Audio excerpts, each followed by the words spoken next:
It was here, at this wound between worlds, that the corruption was most potent.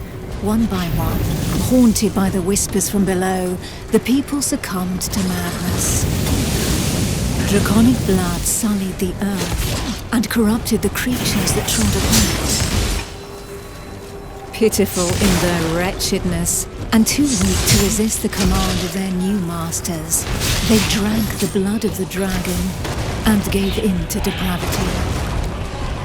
Thus enslaved, they were twisted into ghastly monsters, mockeries, Dragonkin.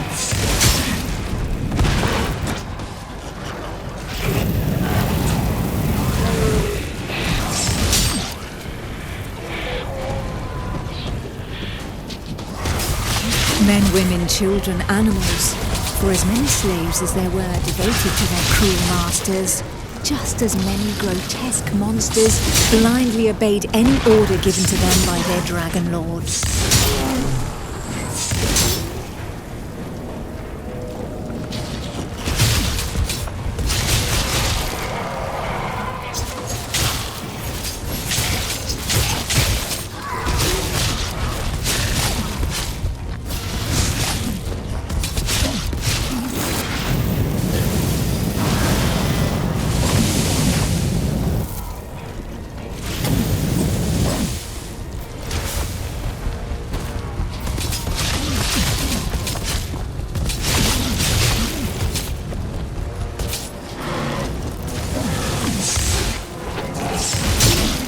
Only the most righteous of souls, guided and supported by the Eternal, were able to resist the corrupting call that led the living to damnation.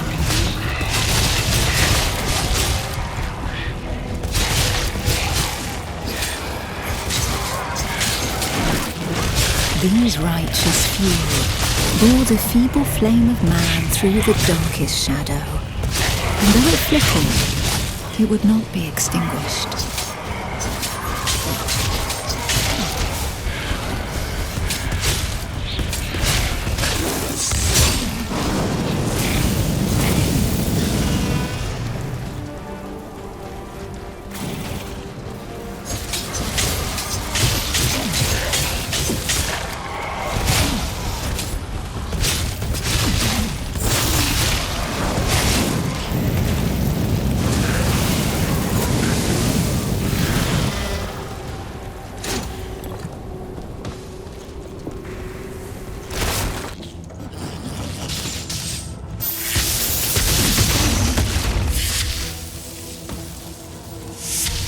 Neither Dragonkin nor entirely human, and afforded extraordinary abilities by our forebearers.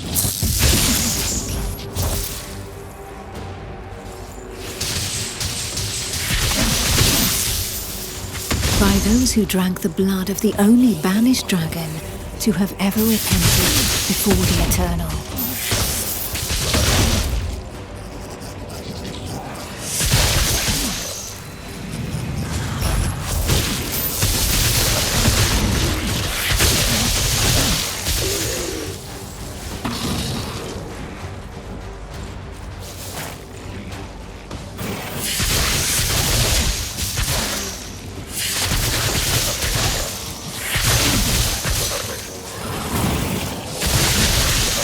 These few drops of draconic blood connected our thoughts to those of the dragons.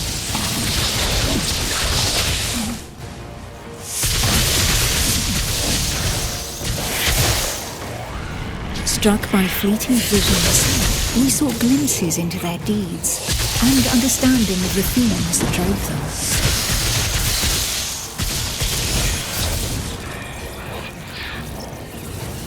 With that understanding came a vulnerability. We soon learned that we were at the mercy of their whispers.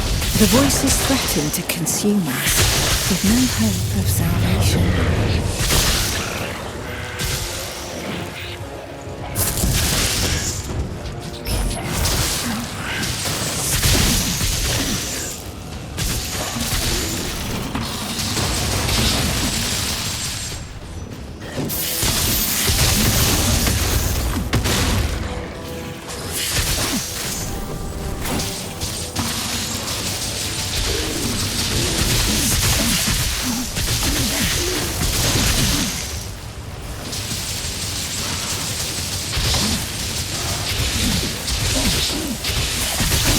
The formidable link that connected us to the dragons had also awakened something within us.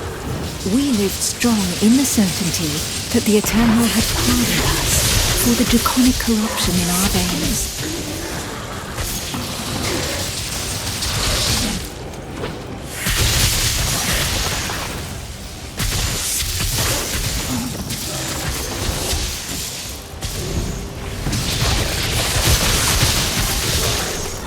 Our civilization fell alongside the blue dragon Pythodurcan, forcing us to live amongst men in the city of the Order of the Eternal.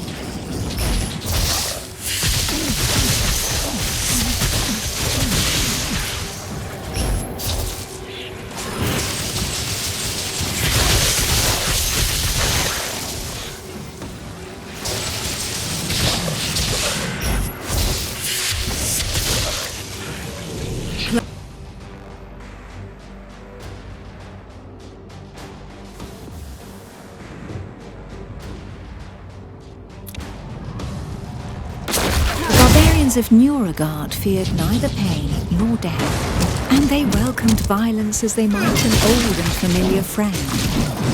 Chulson knew this friend better than most. His existence thus far had been one of suffering, of hardening his resolve, and of preparing to endure the worst of torments, without losing anything of value every warrior his clan held dear. His soul. While the Knights of the Order of the Eternal had always been forbidden from making use of dragon's blood, the warriors from the north, staying true to their values, had taken this risk. A select few, highly trained clansmen, risking their lives in the process, had successfully imbibed the pale dragon's blood without succumbing to the corrupting voices. Among them was Chulson. To become a dragon blood barbarian, he paid the ultimate price and cast away a portion of his humanity. In exchange, he received draconic powers that he put to use for the Tauriel clan, the Eternal and humanity at large. And even if all others, from Montesky to Nuragard, recognized the courage and sacrifice of these brave warriors, there was not one that did not also regard them with sincere disgust.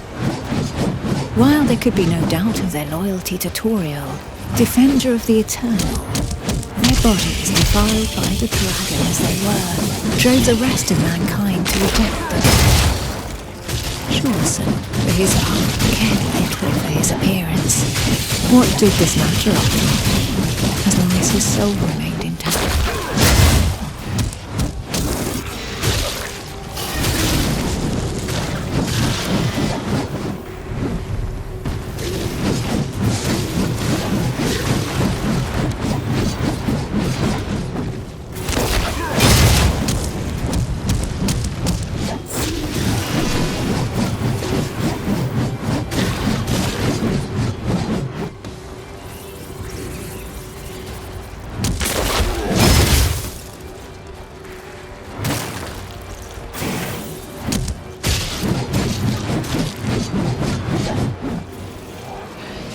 The pale dragon blood had achieved his goal. The Alliance's plan, as unlikely as it was to succeed, could run its course.